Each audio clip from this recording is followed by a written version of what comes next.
தமிழகத்தில் இன்று லேசானது முதல் மிதமான மழைக்கு வாய்ப்புள்ளதாக வானிலை ஆய்வு மையம் தெரிவித்துள்ளது. சென்னையில் லேசான முதல் மிதமான மழைக்கு வாய்ப்புள்ளதாக கூறப்பட்டுள்ளது.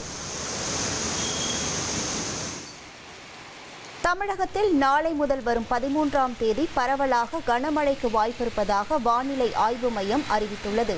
நெல்லை, தென்காசி, கன்னியாகுமரி உள்ளிட்ட மாவட்டங்களில் நாளை மழை பெய்யும் என தெரிவிக்கப்பட்டுள்ளது. பொங்கல் பண்டிகைக்காக சொந்த ஊர் செல்பவர்களுக்கான ரயில் டிக்கெட் முன்பதிவு இன்று தொடங்கியது. ஜனவரி 9ஆம் தேதி பயணம் மேற்கொள்ள திட்டமிட்டவர்கள் இன்றும், 10ஆம் தேதி செல்பவர்கள் நாளையும் முன்பதிவு செய்து கொள்ளலாம்.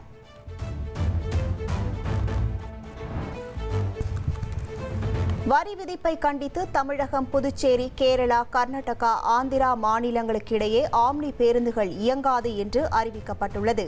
வேலை நிறுத்தம் தொடர்பாக இன்று பிற்பகல் பேச்சுவார்த்தை நடத்த அமைச்சர் சிவசங்கர் அழைப்பு விடுத்துள்ளார். ஆபரண தங்கத்தின் விலை சவரனுக்கு 880 ரூபாய் உயர்ந்துள்ளது. ஒரு சவரன் 91,280 ரூபாய்க்கு விற்பனை செய்யப்படுகிறது.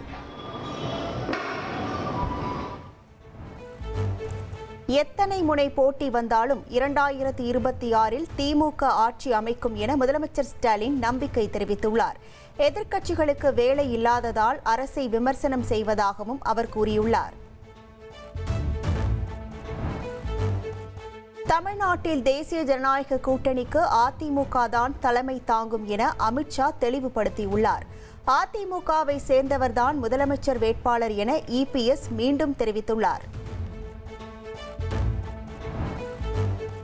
இபிஎஸ் ஆட்சியின் போது கொடநாடு வழக்கில் பல தடயங்கள் அழிக்கப்பட்டதாக அமமுக பொதுச் செயலாளர் டிடிவி தினகரன் குற்றம் சாட்டியுள்ளார். கூட்டணிக்கு கட்சிகளை கூவி கூவி அழைக்கும் நிலையில்தான் அதிமுக உள்ளதாகவும் அவர் விமர்சித்துள்ளார். ஆப்பிரிக்கா நாடான மாலியில் 3 தமிழர்கள் உட்பட 5 இந்தியர்கள் கடத்தப்பட்டது துரதிருஷ்டவசமான சம்பவம் என இந்திய தூதரகம் தெரிவித்துள்ளது. கடத்தப்பட்டவர்களை மீட்க மாலியில் உள்ள இந்திய தூதரகம் நடவடிக்கை மேற்கொண்டு வருவதாக தெரிவிக்கப்பட்டுள்ளது. மேற்கு ஆப்பிரிக்கா நாடான மாலியில் தீவிரவாதிகளால் கடத்தப்பட்ட தூத்துக்குடியை சேர்ந்த 3 தொழிலாளர்களை மீட்டு தர குடும்பத்தினர் கண்ணீர் மல்க கோரிக்கை விடுத்துள்ளனர். கடந்த 6ஆம் தேதி மூவரும் கடத்தப்பட்ட நிலையில் பிரதமர் மற்றும் தமிழக முதல்வர் தலையிட்டு அவர்களை பாதுகாப்பாக மீட்டு தர வேண்டும் என உறவினர்கள் கோரியுள்ளனர். ஹரியானா மாநிலம் ஃபரிதாபாத்தில் 360 கிலோ வெடிப்பொருட்கள் பறிமுதல் செய்யப்பட்ட நிலையில் தீவிரவாத சதி செயல் முறியடிக்கப்பட்டிருப்பதாக தெரிவிக்கப்பட்டுள்ளது. காஷ்மீர், ஹரியானா, உத்தரப்பிரதேசம் ஆகிய மாநிலங்களில் போலீசார் தீவிர சோதனையில் ஈடுபட்டுள்ளனர்.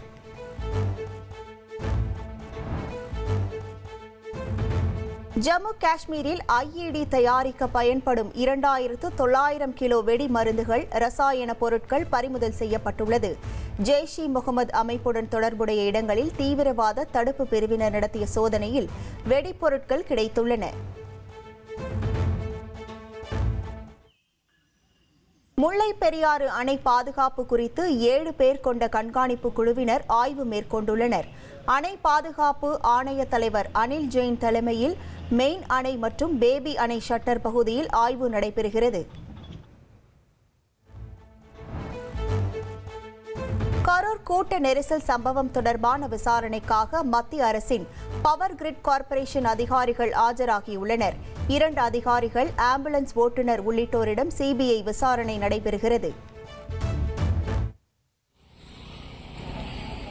சென்னையை அடுத்த பொன்னேரியில் உள்ள இந்தியன் ஆயில் எரிவாயு முனையத்தில் பணி நிரந்தரம் உள்ளிட்ட கோரிக்கைகளை வலியுறுத்தி ஒப்பந்த தொழிலாளர்கள் 4வது நாளாக போராட்டத்தில் ஈடுபட்டுள்ளனர். போராட்டம் தொடர்ந்தால் சமையல் எரிவாயு தட்டுப்பாடு ஏற்படும் அபாயம் உள்ளதாக தெரிவிக்கப்பட்டுள்ளது. துள்ளுவதோ இளமை படத்தில் அறிமுகமான நடிகர் அபிநய் காலமானார். 44 வயதான அவர் கல்லீரல் நோயால் பாதிக்கப்பட்டிருந்த நிலையில் உயிர் பிரிந்தது. மண்டல பூஜைக்காக வரும் 16ஆம் தேதி சபரிமலை ஐயப்பன் கோவில் நடை திறக்கப்படுகிறது. பக்தர்கள் ஆன்லைனில் முன்பதிவு செய்து சபரிமலைக்கு வர வேண்டும் என அறிவுறுத்தப்பட்டுள்ளது.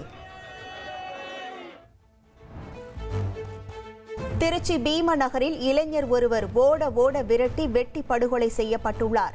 தப்பிப்பதற்காக காவலர் குடியிருப்புக்குள் நுழைந்த போதிலும் அவர் கொல்லப்பட்ட நிலையில் 5 பேர் கைது செய்யப்பட்டுள்ளனர். நெடுந்தீவு அருகே மீன்பிடித்துக் கொண்டிருந்த நாகை மீனவர்கள் 14 பேர் இலங்கை கடற்படையால் கைது செய்யப்பட்டுள்ளனர். மீனவர்களின் படகும் சிறைப்பிடிக்கப்பட்டுள்ளது.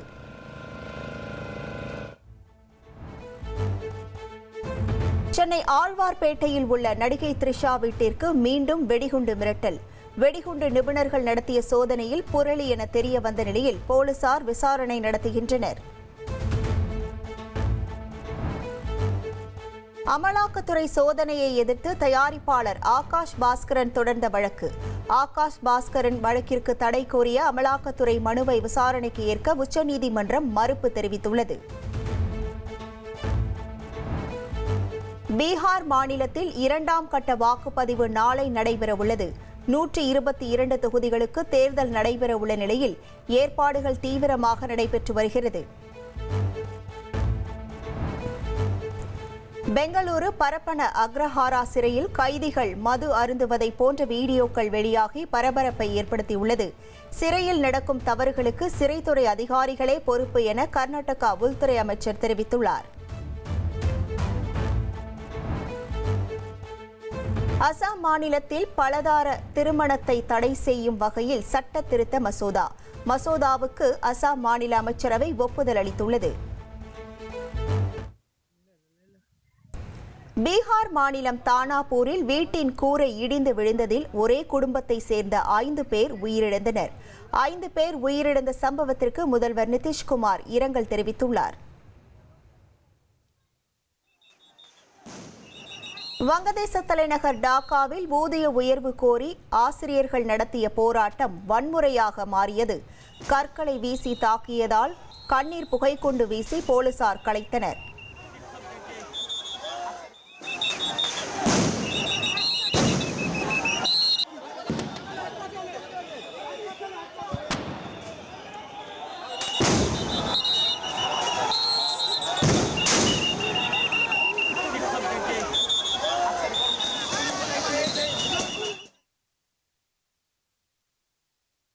பிலிப்பைன்ஸில் ஃபங் வாங் புயல் கரையை கடந்தபோது கடலில் பல மீட்டர் உயரத்திற்கு அலைகள் எழும்பியது.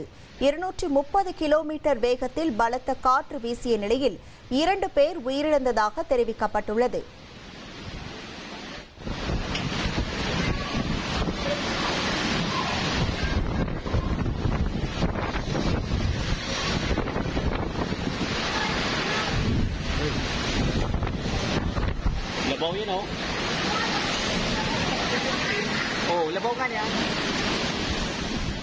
தமிழக வெற்றிக் கழக தலைவர் விஜயின் மகன் ஜேசன் சஞ்சய் இயக்கும் படத்திற்கு சிக்மா என பெயர் சூட்டப்பட்டுள்ளது. படத்தை தயாரிக்கும் லைகா நிறுவனம் தலைப்பை அதிகாரப்பூர்வமாக வெளியிட்டுள்ளது. அரசு துறைகளில் ஒப்பந்த அடிப்படையில் பணியாற்றும் மாற்றுத்திறனாளிகளுக்கு போட்டித் தேர்வுகளில் வெயிட்டேஜ் மதிப்பெண் வழங்கும் சிறப்பு திட்டத்தை செயல்படுத்த தமிழ்நாடு அரசு அரசாணை வெளியிட்டுள்ளது. அடுத்த 3 ஆண்டுகளில் நடைபெறும் அரசு போட்டித் தேர்வுகளுக்கு இது பொருந்தும் என தெரிவிக்கப்பட்டுள்ளது. பொருளாதார வளர்ச்சியில் தமிழ்நாடு சாதனை படைத்துள்ளதாக முதலமைச்சர் ஸ்டாலின் பெருமிதம் தெரிவித்துள்ளார். வயிற்று பிழைப்புக்காக திமுக ஆட்சி மீது சிலர் அவதூறு பரப்புவதாகவும் அவர் விமர்சித்துள்ளார். வாக்காளர் பட்டியல் சிறப்பு தீவிர திருத்தத்தில் அதிமுக கபட நாடகம் நடத்துவதாக முதலமைச்சர் ஸ்டாலின் விமர்சித்துள்ளார். தேர்தல் ஆணையம் என்ன சொன்னாலும் நம்பும் நிலையில் அதிமுக உள்ளதாகவும் முதல்வர் கூறியுள்ளார். அந்த எஸ்ஐஆரை அவர்கள் ஆதரித்துக் கொண்டிருக்கிறார்கள். இன்றைக்கு நாம் தொடுத்திருக்கக்கூடிய வழக்கில் இன்றைக்கு தங்களை இணைத்துக் கொண்டிருக்கிறார்கள் சொன்னால் ஒரு கபட நாடகத்தை நடத்துவதற்காக திட்டமிட்டிருக்கிறார்கள். வாக்காளர் பட்டியல் சிறப்பு தீவிர திருத்தம் மூலம் போலி வாக்காளர்கள் நீக்கப்படுவார்கள் என இபிஎஸ் தெரிவித்துள்ளார். எஸ்ஐஆரை திமுக எதிர்க்க காரணம் என்ன எனவும் அவர் கேள்வி எழுப்பியுள்ளார்.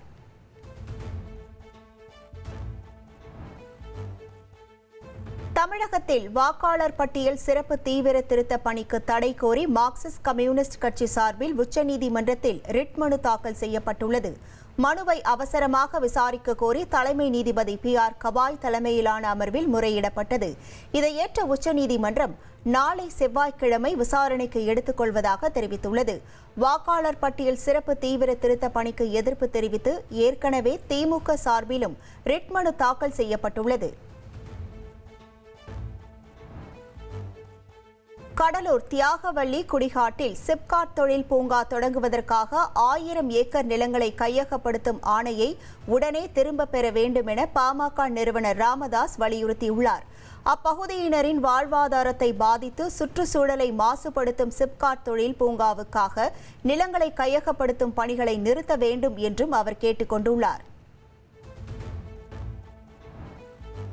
வரும் நிதியாண்டுக்கான பட்ஜெட் தொடர்பாக டெல்லியில் பொருளாதார நிபுணர்களுடன் மத்திய நிதியமைச்சர் நிர்மலா சீதாராமன் ஆலோசனை நடத்தினார். வரும் பிப்ரவரி 1ஆம் தேதி பட்ஜெட் தாக்கல் செய்யப்படும் நிலையில் தலைமை பொருளாதார ஆலோசகர், பொருளாதார விவகாரங்களுக்கான செயலாளர் மற்றும் நிதித்துறை மூத்த அதிகாரிகள் இந்த கூட்டத்தில் பங்கேற்றனர். கிருஷ்ணகிரியில் திமுகவை சேர்ந்த நகராட்சி தலைவர் ஃபரிதா நவாபுக்கு எதிராக நம்பிக்கையில்லா தீர்மானம். நகர்மன்றத்தில் கொண்டுவரப்பட்ட நம்பிக்கையில்லா தீர்மானம் மீதான வாக்கெடுப்பு வெற்றி பெற்றதாக அறிவிக்கப்பட்டுள்ளது. சென்னையில் நடைபெற்ற சிறப்பு முகாமில் 767 நாய்களுக்கு வெறிநாய்க்கடி நோய் தடுப்பூசி செலுத்தி மைக்ரோ சிப்பிங் பொருத்தி உரிமம் வழங்கப்பட்டது. செல்லப்பிராணி உரிமம் பெறுவது கட்டாயமாக்கப்பட்டுள்ள நிலையில் இதை எளிதாக்க மேம்படுத்தப்பட்ட ஆன்லைன் போர்ட்டல் அக்டோபர் 3ஆம் தேதி தொடங்கப்பட்டது. இதன் தொடர்ச்சியாக தடுப்பூசி மற்றும் மைக்ரோ சிப்பிங் பொருத்தும் பணிகள் நவம்பர் 16 மற்றும் 23 தேதிகளில் மீண்டும் நடைபெறும் என மாநகராட்சி அறிவித்துள்ளது.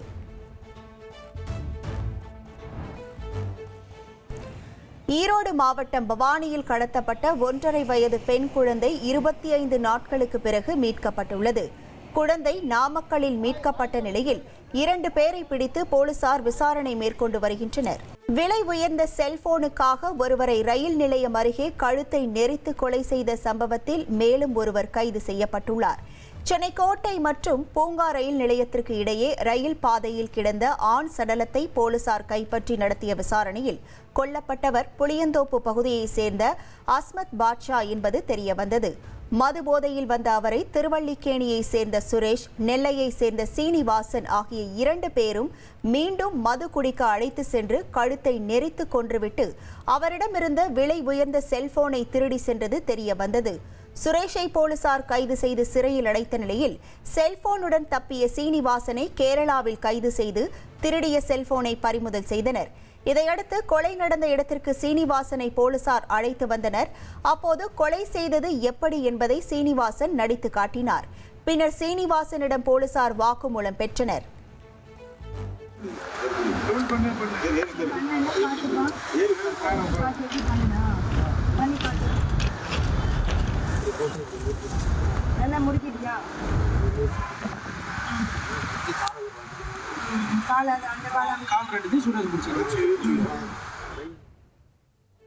திருப்பத்தூர் அருகே பாப்பனூரில் சாலை வசதி செய்து தரக்கோரி பொதுமக்கள் பேருந்தை சிறைப்பிடித்து மறியலில் ஈடுபட்டனர். பாப்பானூரில் 250க்கும் மேற்பட்ட குடும்பங்கள் வசித்து வருவதுடன் அங்கு செல்லும் 1 கிலோமீட்டர் சாலை குண்டும் குழியுமாக காணப்படுகிறது. இதனால் சாலை வசதி செய்து தரக்கோரி மக்கள் இந்த போராட்டத்தில் ஈடுபட்டனர். பின்னர் போலீசார் சமரசம் செய்த நிலையில் மறியல் கைவிடப்பட்டது. கொடைக்கானலில் உள்ள நகர் பகுதிகளான மூஞ்சிக்கல், ஏரி சாலை, கீழ்பூமி, அண்ணா சாலை உள்ளிட்ட பல பகுதிகளில் கடும் குளிர் மற்றும் பனிமூட்டம் நிலவி வருகிறது. இந்த திடீர் பருவ மாற்றத்தால் அந்தந்த பகுதியில் வசித்து வரும் பொதுமக்கள் மற்றும் வாகன ஓட்டிகள் கடும் சிரமத்திற்கு உள்ளாகியுள்ளனர். சுற்றுலா பயணிகள் இந்த சூழலை மகிழ்ச்சியுடன் படகு சவாரி செய்து ரசித்து வருகின்றனர்.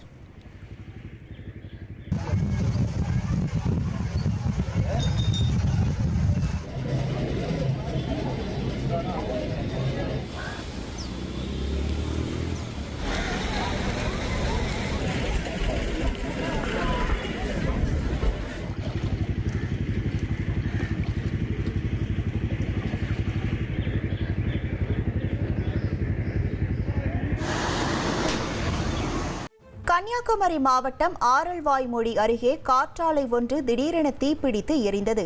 கன்னியாகுமரி மாவட்டத்தில் இயங்கி வரும் காற்றாலைகள் மூலம் அதிக அளவில் மின் உற்பத்தி செய்யப்பட்டு விநியோகிக்கப்பட்டு வருகிறது.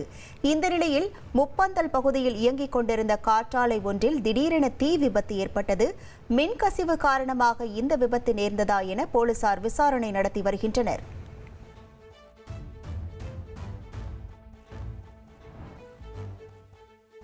திண்டுக்கல் மாவட்டம் பழனியில் மது பாட்டிலுடன் நடந்து வந்த இளைஞர் திடீரென பேருந்தை மறித்தது தொடர்பான வீடியோ காட்சி வெளியாகியுள்ளது.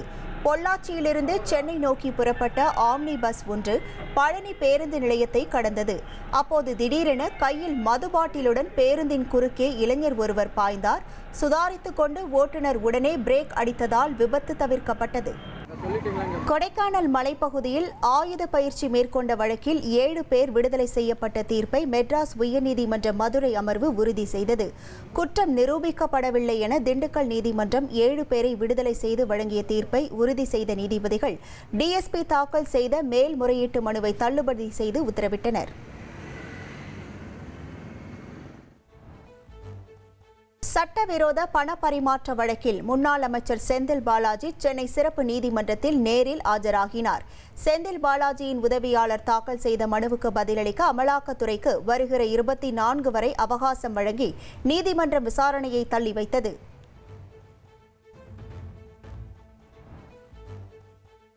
சிதம்பரம் அண்ணாமலை பல்கலைக்கழகத்தில் 15 ஆண்டுகளாக வழங்கப்படாத 7வது ஊதிய குழு நிலுவைத் தொகையை வழங்கக் கோரி பேராசிரியர்கள் உள்ளிருப்பு போராட்டத்தில் ஈடுபட்டனர். சுமார் 300க்கும் மேற்பட்ட பேராசிரியர்கள் பணியாற்றி வரும் நிலையில் 8 அம்ச கோரிக்கைகளை வலியுறுத்தி இந்த போராட்டம் நடைபெற்றது. இதனால் மாணவர்கள் தேர்வு எழுதுவதில் சிக்கல் ஏற்பட்டுள்ளது. கேரளாவில் வந்தே பாரத் ரயில் சேவை தொடக்க விழாவில் RSS பாடல் பாடப்பட்டது குறித்து விசாரணை நடத்த அம்மாநில கல்வித்துறை அமைச்சர் சிவன்குட்டி உத்தரவிட்டுள்ளார். எர்ணாகுளம் பெங்களூரு வந்தே பாரத் ரயில் சேவையை பிரதமர் மோடி காணொலி வாயிலாக தொடங்கி வைத்தார். இதையொட்டி எர்ணாகுளத்தில் நடைபெற்ற விழாவில் பள்ளி மாணவர்கள் RSS பாடல் பாடியது சர்ச்சையை ஏற்படுத்தியது. இதற்கு கண்டனம் தெரிவித்த கேரள அமைச்சர் சிவன்குட்டி இந்த விவகாரத்தில் மாணவர்களை குறை கூற முடியாது என்றும் இது தொடர்பாக விசாரணைக்கு உத்தரவிட்டிருப்பதாகவும் தெரிவித்தார்.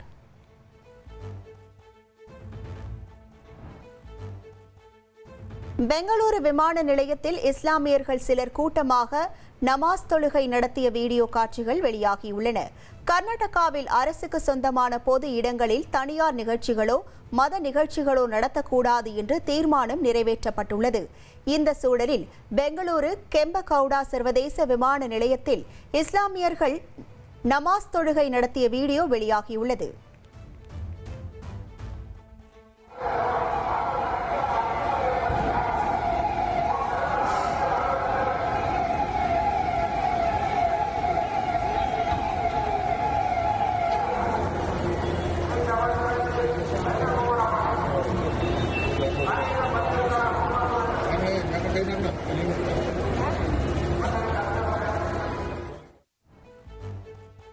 மகாராஷ்டிரா மாநிலம் புனேவில் மனைவியை கொலை செய்து திருஷ்யம் பட பாணியில் நாடகமாடிய கணவரை போலீசார் கைது செய்தனர். புனேயை சேர்ந்த சுமிர் ஜாதவுக்கு வேறு ஒரு பெண்ணுடன் தகாத உறவு ஏற்பட்டதாக கூறப்படுகிறது. இது அவரது மனைவி அஞ்சலிக்கு தெரிய வந்ததால் அவரை கழுத்தை நெரித்து கொலை செய்து உடலை சுமிர் எரித்துள்ளார். பின்னர் இதை திசை திருப்ப மனைவியின் செல்போனிலிருந்து வேறொரு நபருக்கு காதலிப்பதாக கூறி சுமிர் குறுந்தகவல் அனுப்பியுள்ளார். இதையடுத்து போலீசில் சிக்கிய அவர் திருஷ்யம் படத்தை 4 முறை பார்த்து இந்த கொலையை செய்ததாக வாக்குமூலம் அளித்துள்ளார். ஹைதராபாத் அருகே பேருந்து கவிழ்ந்து விபத்துக்குள்ளானதில் பயணிகள் நல்வாய்ப்பாக உயிர் தப்பினர். ஹைதராபாத்திலிருந்து பாப்பட்லா நோக்கி சென்ற தனியார் சுற்றுலா பேருந்து பால்நாடு மாவட்டம் ரெட்டிக்குடம் பகுதியில் கட்டுப்பாட்டை இழந்து சாலையோரத்தில் கவிழ்ந்தது. பேருந்தில் பயணித்த 30 பேரும் அவசர கதவு வழியாக வெளியேறினர். விபத்துக்கான காரணம் குறித்து போலீசார் விசாரணை மேற்கொண்டுள்ளனர்.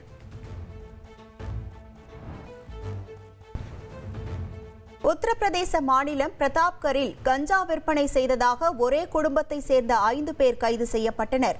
பிரதாப்கரில் உள்ள ஒரு வீட்டில் போலீசார் சோதனை நடத்தி 3 கோடி ரூபாய் மதிப்பிலான கஞ்சாவை பறிமுதல் செய்தனர். இதற்கு காரணமான ரீனா மிஸ்ரா உள்ளிட்ட 5 பேரை போலீசார் கைது செய்து விசாரித்த போது சிறையில் உள்ள தங்களது குடும்ப உறுப்பினர் ராஜேஷ் மிஸ்ரா உதவியுடன் கஞ்சா விற்றது தெரியவந்தது. பின்னர் 5 பேரையும் போலீசார் சிறையில் அடைத்தனர்.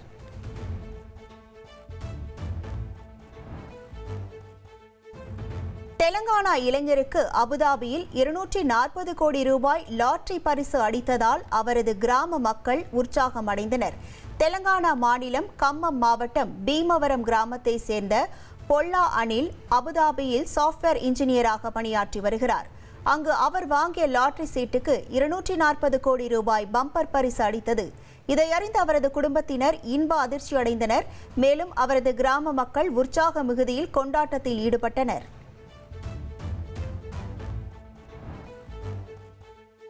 மலேசியாவில் படகு கவிழ்ந்து விபத்துக்குள்ளானதில் உயிரிழந்தோரின் எண்ணிக்கை 11ஆக அதிகரித்துள்ளது. மியான்மர் மற்றும் வங்கதேசத்தில் மத ரீதியாக துன்புறுத்தப்பட்ட ரோஹிங்யா முஸ்லிம்கள் அகதிகளாக படகுகளில் மலேசியா நோக்கி சென்றனர். மலேசியா தாய்லாந்து எல்லையில் லங்காவி அருகே சென்றபோது படகு கவிழ்ந்து விபத்துக்குள்ளானது. இதில் 2 குழந்தைகள் உட்பட 11 பேரின் சடலங்களை மலேசிய கடற்படையினர் மீட்டுள்ளனர். இதேபோல மற்றொரு படகும் கவிழ்ந்ததால் அதிலிருந்த 230 பேரின் கதி என்ன என்பது தெரியவரவில்லை.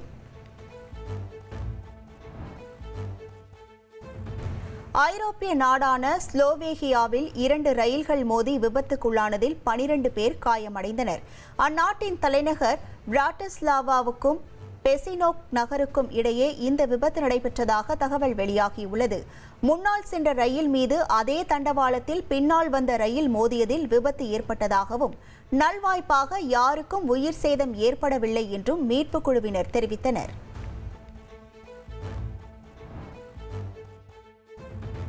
கனடாவில் குளிர்காலத்தின் முதல் பனிப்பொழிவு தொடங்கியதால் பொதுமக்கள் உற்சாகமடைந்தனர். கனடாவில் பொதுவாக நவம்பரில் பனிப்பொழிவு தொடங்குவது வழக்கம். அந்த வகையில் டொராண்டோ நகரில் நிகழ் பருவத்தின் முதல் பனிப்பொழிவு தொடங்கியதால் பொதுமக்களும் சுற்றுலா பயணிகளும் உற்சாகமாக சாலையில் நடைபயிற்சி மேற்கொண்டதுடன் பனிக்கட்டிகளை ஒருவருக்கொருவர் வீசி விளையாடினர்.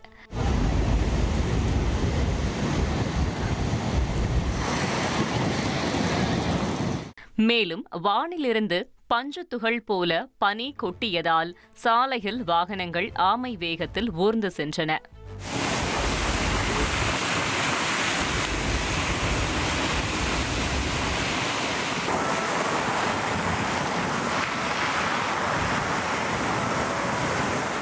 குழந்தைகள் சாலையில் கிடந்த பனிக்கட்டியை பிடித்து குவித்து வைத்து விளையாடினர். பொதுமக்கள் நடப்பதற்கு இடையூறாக நடைபாதையில் சேகரமான பனிக்கட்டிகளை அகற்றும் பணியில் ஊழியர்கள் ஈடுபட்டனர். புதிதாக சில விஷயங்களை கற்றுக்கொள்ள மாஸ்க் படத்தின் ஸ்கிரிப்ட் உதவியதாக இயக்குனர் வெற்றிமாறன் தெரிவித்துள்ளார். சென்னையில் நடைபெற்ற மாஸ்க் படத்தின் இசை மற்றும் ட்ரெய்லர் வெளியீட்டு விழாவில் கலந்து கொண்ட அவர் தன்னுடைய இயக்கத்தில் சிம்பு நடிக்கும் படத்தின் படப்பிடிப்பு நவம்பர் 24ஆம் தேதி தொடங்கும் என அதிகாரப்பூர்வமாக அறிவித்தார். மாஸ்க் படத்தில் கவினுடன் ஆண்ட்ரியா முக்கிய வேடத்தில் நடித்துள்ள நிலையில் ருஹானி சர்மா கதாநாயகியாக நடித்துள்ளார். ஜிவி பிரகாஷ் இசையமைத்துள்ளார். எனக்கு பர்சனலா ஒரு நான் புதுசாக சில விஷயங்கள் கற்றுக்கிறதுக்கும் தெரிஞ்சுக்கிறதுக்கும் ஹெல்ப் பண்ண ஒரு ஸ்கிரிப்டுன்னு தான் இது சொல்லணும். ஆண்ட்ரியா எனக்கு ஒரு ஒரு ஸ்கிரிப்ட் ஒன்று மெயில் அனுப்பியிருந்தாங்க. இந்த ஸ்கிரிப்ட் படிச்சுட்டு எப்படி இருக்குன்னு சொல்லுங்கள், I want to produce this. Produce பண்ணுற அளவுக்கு என்ன ஸ்கிரிப்ட் இருக்குது பார்க்கலாம் அப்படின்னா, அந்த ஸ்கிரிப்டில் ஒரு ஒரு 4-5 மொமெண்ட்ஸ் இருந்தது. ரொம்ப இன்ட்ரெஸ்டிங்கான மொமெண்ட்ஸ் இருந்தது.